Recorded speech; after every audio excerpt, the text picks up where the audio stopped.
Hello નમસ્કાર and welcome ધોરણ 10મા વાળા વિદ્યાર્થી મિત્ર ભાઈઓ તથા બહેનો, હું લાલુદાન ગઢવી આપ સૌનું સ્વાગત કરું છું આપણી આ ચેનલમાં.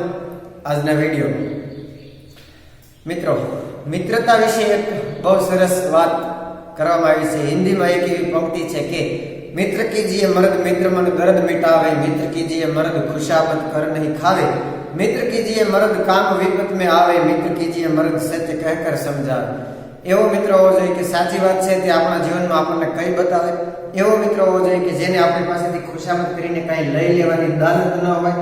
એવો મિત્ર હોવો જોઈએ કે જેને આપણે આપણા મનની વાત કરી શકીએ. અને એવો મિત્ર હોવો જોઈએ કે જે આપણને દુઃખમાં મદદરૂપ થઈ શકે, ભાગ લઈ શકે આપણા દુઃખમાં. એવું મિત્રતાને મહત્વ આપવામાં આવ્યું છે. મિત્ર એવો શોધવો ડાલ સરીખો હોય, સુખમાં પાછળ રહે અને દુઃખમાં આગળ હોય. એવો મિત્રતાનો ભાવ દર્શાવતી ઘણી પંક્તિઓ, મિત્ર ऐसा कीजिए जैसा कुआं का कोस, पछाड़્યો પાણી દિયો હૃદય ધરે ને રોષ, એવી ઘણી બધી વાતો તમે મિત્ર વિશે સાંભળી છે. તો એવો જ એક મિત્રતા, સાચી મિત્રતા નિભાવવાનો ભાવ દર્શાવતું, એવો ભાવ પ્રદર્શિત કરતું એક સરસ કાવ્ય, સંવાદ કાવ્ય આપણા હિન્દીમાં 19મા क्रम पर આપવામાં આવ્યું છે, तोता और इंद्र.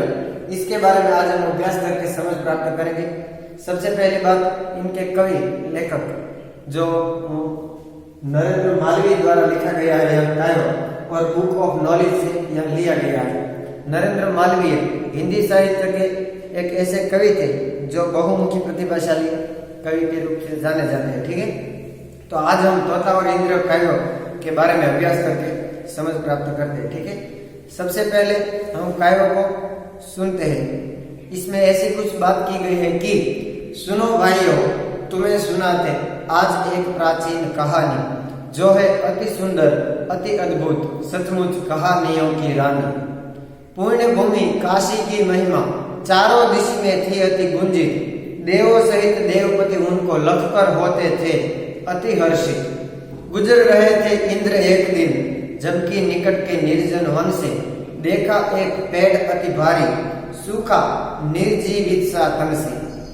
उनके एक खोखले में देखा तोता एक बहुत ही सुंदर, उनके एक खोखले में देखा एक तोता बहुत ही सुंदर.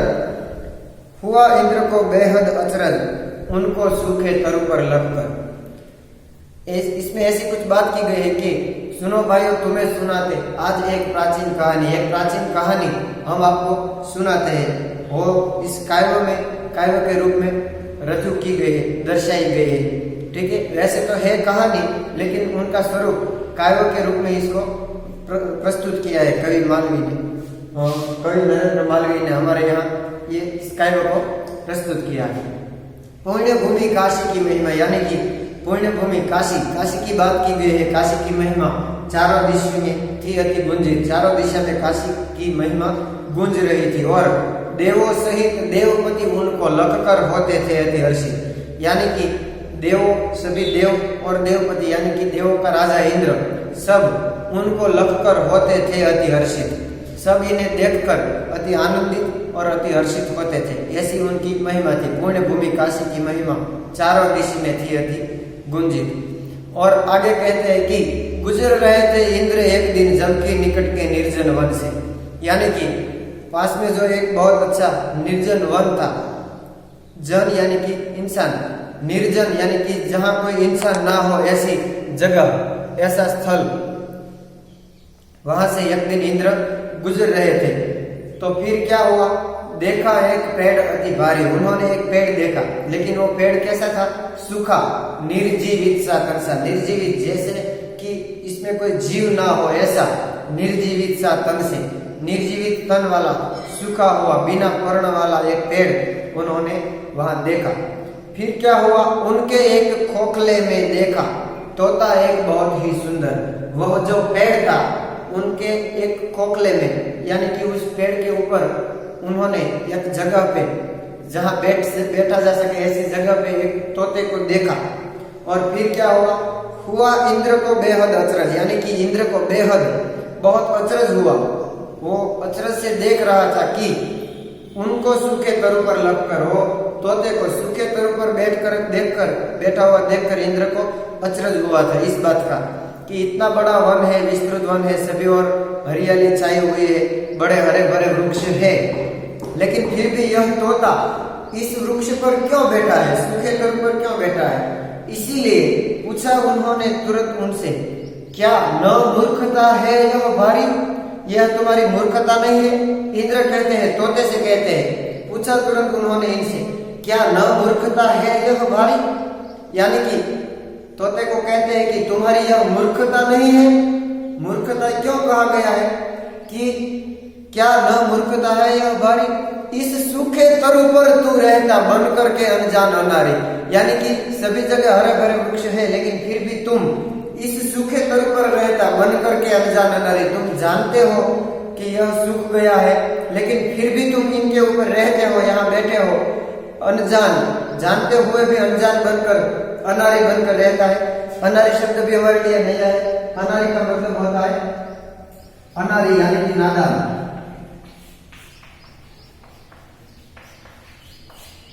ठीक है, तो बनकर के अनजान अनारी, तू यहाँ अनजान बनकर इस तरु पर क्यों रहता है?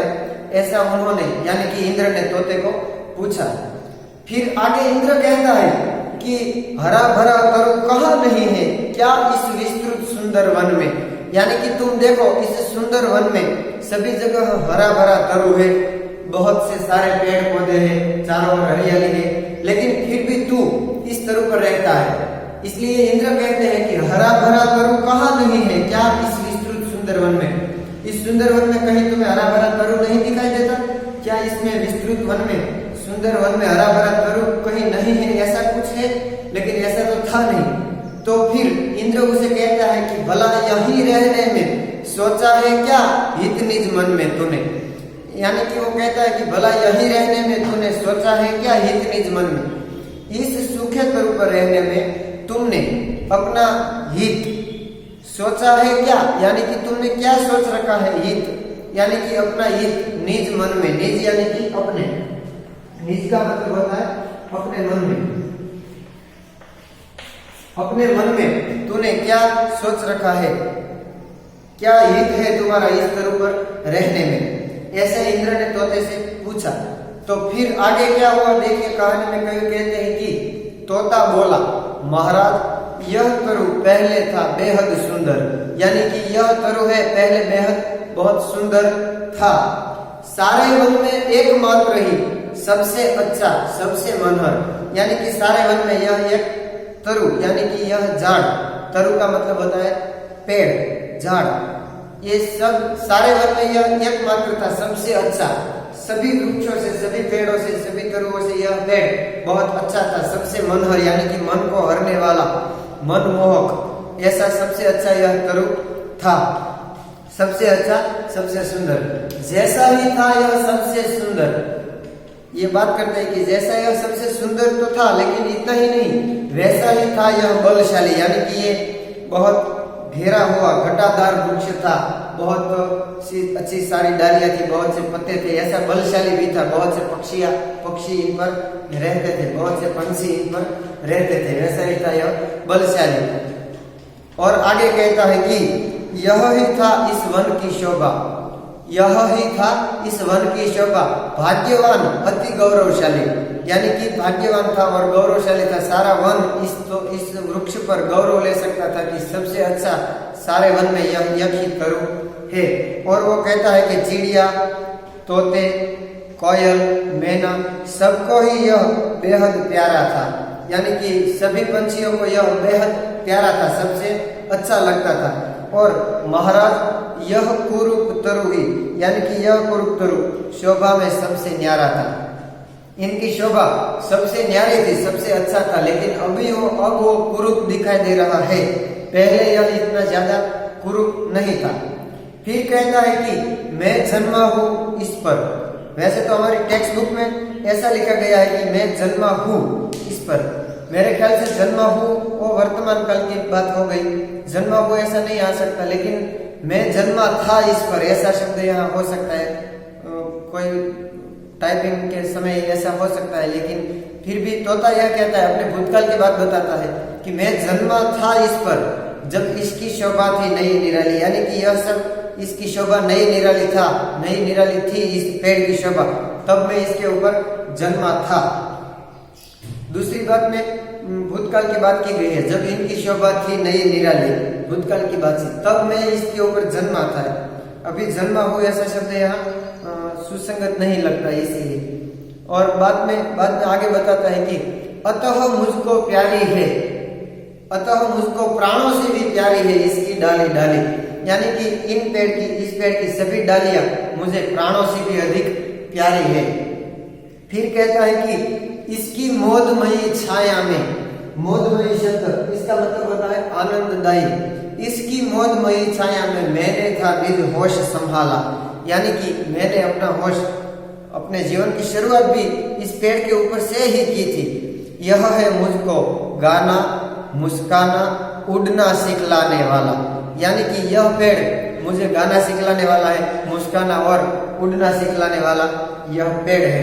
फिर आगे कहता है तोता कि बचपन से लेकर के अब तक इसने दी है मुझको छाया, इस पेड़ ने ही मुझे बचपन से लेकर अब तक, आज तक मैं बड़ा हो गया तब तक उन्होंने, इस पेड़ ने मुझे छाया प्रदान की है, छाया दी है।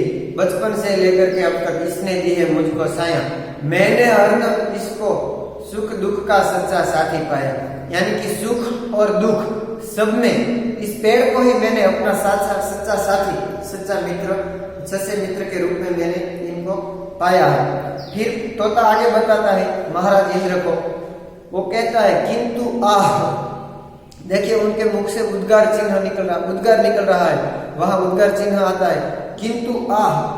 जैसे गुजराती में हम कहे तो कोई सारी बात करता હોય અને એમાં કઈક અચાનક દુઃખની વાત આવે એટલે કહે કે પણ ઓહો અચાનક આહ એવો ઉદ્ગાર નીકળે છે, ત્યારે એમાં કહે છે પોપટ, એટલે કે इंद्र ने बताया से किंतु आह कुछ दिन पहले वन में आया एक शिकारी, थोड़ा दिवसों पहला वन में एक शिकारी आयो, उसके विष से बुझे बाणों ने इस पर ढा दी आफत भारी, यानी कि इसके जो बाण थे, उनके तीर थे वो विषैले थे, और कहीं हो सकता है कोई पंखी का शिकार करने के लिए उन्होंने तीर छोड़ा हो, या फिर कोई कारणसर उन्होंने तीर छोड़ा और इस पेड़ की डाली में तीर घुस गया, वो विषैले थे, जहरीले थे वो बाण, उनके विषैले तीरों ने, बाणों ने उस पर ढा दी आफत भारी, यानी कि इस तरु पर, इस पेड़ पर बहुत बड़ी एक आफत खड़ी कर दी, रख दी इस पेड़ पर। विष के कारण सूख रहा है तब से यह तरुवर दिन प्रतिदिन, यानी कि वह जहरीले बाणों के कारण, वह जहर के कारण, विष के कारण यह तरु, यह पेड़ दिन प्रतिदिन सूखता ही जा रहा है, सूखता ही जा रहा है। अब तो इसके साथ साथ ही मेरा भी होगा अंतिम क्षण, मैंने ठान लिया है यह तरु मेरा सबसे अच्छा मित्र है, इसलिए इनके साथ साथ मैं भी अपना प्राण त्याग दूंगा, मेरा भी अंतिम क्षण इसके साथ साथ ही होगा। अब तो इसके साथ साथ ही मेरा भी होगा अंतिम क्षण। तोता आगे बताता है इंद्र को और कहता है कि बचपन के साथी को तजकर भला कहीं मैं जा सकता हूँ, એટલે કે મિત્રતા આની સાથે મારે નાનપણથી છે એને છોડીને હું ક્યાંય જઈ શકું નહીં। बचपन के साथी को तजकर भला कहीं मैं जा सकता हूँ, और यदि जाऊँ भी तो, એટલે કે કદાચ જો હું જાઉં તો પણ, और यदि मैं जाऊँ भी तो क्या सुख, संतोष, शांति क्या मैं पा सकता हूँ, એટલે કે આનાથી દૂર થવાને કારણે મને સુખ, આનંદ, શાંતિ, સંતોષ મળી શકે ન મળી શકે, તે શક્ય નથી, એવો એનો ભાવ છે। पोपट एमने बात करे से कि और यदि जाऊं भी तो क्या सुख, संतोष, शांति में पा सकता हूँ। इससे अच्छा यह है कि मैं इसके दुख में थोड़ा हाथ बटाऊं, यानी कि मैं इनके दुख में भाग लूं, उनके दुख में मैं भी थोड़ा हाथ बटाऊं, उनके दुख में मैं साथ देकर उनके साथ चलूं, ऐसी बात करता है। इससे भला यह है कि मैं इनके दुख में थोड़ा हाथ बटाऊं, और अंत में सुख से इनके साथ साथ संग संग में भी मर जाऊं, यानी कि जब मौत का समय आ जाए तब तक इसका साथ देकर अंत में सुख से, खुशी से, आनंद से इसके संग संग मैं भी मर जाऊं, એટલે કે હું પણ આની સાથે સુખથી, આનંદપૂર્વક, જોર જબરદસ્તીથી નહીં, મિત્રતાનો નાતો કેવો છે એનો, એક પક્ષીનો એક વૃક્ષ પ્રત્યે જોયું આપણને યાદ આવે, વડલો કહે વનરાયુ સળગી મેલી દિયો જૂના માળા, ઉડી જાઓ પંખી પાંખુવાળા, કરી કાગ, વડલો, વડલાનો અને પંખીઓનો સંવાદ દર્શાવતું કાવ્ય ગુજરાતીમાં આપણે આવતું, વડલો કહે વનરાયુ સળગી મેલી દિયો જૂના માળા, ત્યારે પંખીઓ એમ કહે છે કે તારા માથે મેં જન્મ ધારણ કર્યો, તારા ઉપર માળા કર્યા, તારા ફળ ખાધા, તારો છાંયડો માણ્યો, અને હવે જંગલમાં આગ લાગી અને જ્યારે તું સળગી જાય છે ત્યારે તને મૂકીને ઉડી જવું તે મિત્રતા ન કહેવાય. હંસા પ્રીતિ ક્યાંયની વિપત પડે ઉડી જાય, સાચી પ્રીત શેવાળની જળ ભેગી સુકાય. પંખીઓ પણ વડલાને કહે છે કે અમે હવે તારી સાથે ભેળા બળશું, ભેળા મરશું અને ફરીવાર પાછા ભેળા નવો જન્મ ધારણ કરશું, ત્યારે ભેળા જન્મશું અને તારા ઉપર પાછા અમે માળા કરશું. એવો ભાવ દર્શાવતો એક કાવ્ય હતો. એવી જ રીતે આ પોપટ પણ આ વૃક્ષ માટે એમ કહે છે કે સુખ છે આનંદપૂર્વક આની સાથે સાથે ઇસકે સંગ સંગ મેં ભી મર જાઉં, એટલે કે આની સાથે સાથે હું પણ મૃત્યુ પામું તો એ વાતનું મને દુઃખ નથી. આવી રીતે પોપટે વાત કરી એટલે દંગ રહે ગયે ઇન્દ્રદેવ ભી તોતે કી યહ સબ બાતે સુનકર, એટલે કે આ પોપટની બધી વાતો સાંભળીને ઇન્દ્રદેવ આશ્ચર્યચકિત થઈ ગયા, દંગ રહી ગયા, નવાઈ લાગી એને કે શું વાત કરે છે આ પક્ષી થઈને આટલો પ્રેમ, એક વૃક્ષ પ્રત્યે આટલો પ્રેમ. દંગ રહે ગયે ઇન્દ્રદેવ ભી तोते की यह सब बातें सुनकर फिर तोते से बोले वेयो, એટલે કે પોપટને એમ કહે છે તે तुरंत अत्यधिक हर्षित होकर, जो अत्यधिक अत्य वता अधिक अति वता अधिक यानी कि वो बहुत अतिशय प्रसन्न होकर, अधिक ज्यादा प्रसन्न होकर, हर्षित होकर, आनंदित होकर वो कहते हैं कि मैं प्रसन्न हूँ तुझ पर पंछी. पंखी को यानी कि वो तोते को कहता है कि मैं तुम्हारे पर बहुत प्रसन्न हूँ, खुश हूँ, मैं प्रसन्न हूँ तुझ पर पंछी. सुफल हुआ है तेरा जीवन, सुफल यानी कि सफल, सार्थक हुआ है तेरा जीवन.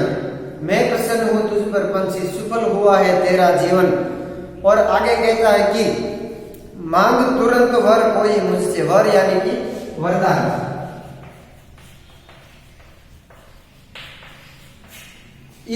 तोते की यह सब बातें सुनकर इंद्र कहते हैं कि मांग तुरंत वर कोई मुझसे, मुझसे कोई तुरंत तुम कोई वर मांग लो, मैं तुमको पूर्ण करूंगा इसी क्षण, इसी समय अभी मैं तुम जो वरदान मांगते हो वो पूर्ण करूंगा. फिर देखिए तोते ने क्या मांगा, ज्यादा कुछ नहीं, बस सिर्फ इतना ही मांगा उन्होंने कि हे देव अब तो एक ही है अभिलाषा जीवन की, હવે મારા જીવનની એક જ અભિલાષા છે, એક જ ઈચ્છા છે, હું જો કઈ માંગુ તો બસ ફક્ત એટલું જ માંગુ કે હરા ભરા કર દે યહ તરોવર, जैसा था हरा भरा घटादार सुंदर शोभा इस वन की यह तरु, इनको फिर से जैसा था वैसा बना दीजिए. हरा भरा कर दे यह तरोवर, शोभा है जो सारे वन की, यानी कि सारे वन की, सारे जंगल की जो यह शोभा था, जो है शोभा सारे वन की. और अंतिम पंक्ति में इंद्र कहते हैं, देखिए क्या कहा इंद्र ने, एवं अस्तु ऐसा ही होगा, ऐसा होगा, तथास्तु कहे छे इंद्र, वरदान आपे छे कि एवं अस्तु जा एम ज थाशे. फिर तरु ने नव जीवन पाया, तरु यानी कि वो पेड़ जो था सूखा, उन्होंने नव जीवन पाया, नव यानी कि नया, जीवन यानी कि जिंदगी, नई जिंदगी उन्होंने पाली, उन्हें जीवन दान मिला. और फिर अंत में शोभा नई निराली सुंदरता लेकर वह लहराया. फिर से वह तरु जैसा था वैसा हो गया, नई सुंदरता नई शोभा लेकर वह फिर से लहराने लगा. उनका कारण क्या था, अपना सच्चा दोस्त, अपना सच्चा मित्र जो तोता था, उनके कारण उनकी मित्रता तोते ने निभाई, इनके कारण उन्हें नया जीवन मिला. ऐसा अगर हमारे जीवन में कोई मित्र हो, कोई दोस्त हो जो हमें सुख दुख में सब में साथ दे सके, तो हमारे जीवन में भी ऐसा कुछ हो सकता है. यानी कि हम अगर बुरी स्थिति में हैं तो इसमें से अच्छे मित्र के कारण बाहर निकल सकते हैं. और हमें भी क्या सीखना है कि हमारा कोई अच्छा दोस्त बुरी परिस्थिति में है, बुरी हालत में है, तो उनका साथ देकर उनको अच्छी स्थिति में लाने का कार्य हमें करना चाहिए. ऐसा बोध, ऐसी सीख हमें इस कहानी काव्य से मिलती है, इस संवाद काव्य से मिलती है. तो फिर हमें मित्र भी ऐसे रखने चाहिए कि जो हमें दुख में साथ दे और हमें भी अपने मित्र के दुख में साथ देना चाहिए. ऐसा कुछ भाव इस पंक्ति में व्यक्त किया गया है. इसलिए इस कहानी का, इस काव्य संवाद का अर्थ जो है तो सच्ची मित्रता का भाव कैसा होता है, इसके ऊपर हमारी दृष्टि कवि ने दृष्टिपात किया है, ऐसा हमें कुछ बताया गया है. ऐसा इस काव्य का भाव है.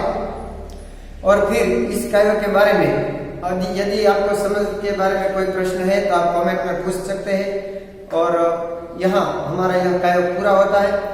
दूसरा नया पाठ या काव्य का वीडियो बनाकर मैं आप तक पहुंचाऊं। तब तक सबका खूब खूब धन्यवाद। Thank you. अस्तु।